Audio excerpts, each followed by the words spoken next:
Hi guys, আজ চলে গিয়েছিলাম হাটে। এখন চলে যাবো টিকিট কাউন্টারে টিকিট কাটতে।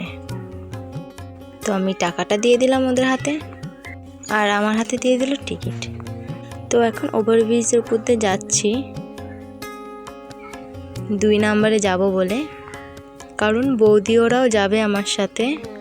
আর আজ সকালটা শুরু হয়েছিল বৃষ্টি দিয়ে। আমরা বৃষ্টির ভিতরে কি করে যে স্টেশনে এসে পৌঁছেছি একমাত্র আমরাই জানি। আর এখানে আমরা ট্রেনে উঠে পড়েছি। ট্রেনটা আমাদের ছেড়েও দিয়েছে। আর ট্রেনের থেকে এই জায়গাটা কত সুন্দর লাগছে দেখো, অনেকটা মেঘও করেছে। অবশেষে আমরা চলেই এসেছি। লাইনটা ক্রসিং হচ্ছে। আমরা ট্রেনের থেকে নেমে পড়ে চলে যাচ্ছি কেনাকাটার উদ্দেশ্যে। আর তখনও পড়ছিল ঝিরিঝিরি বৃষ্টি। আর হাটে ঢোকা মাত্রই দেখতে পাচ্ছ কি জোরে ঝড় উঠেছে। আমরা সবাই চিন্তায় পড়ে গেছিলাম।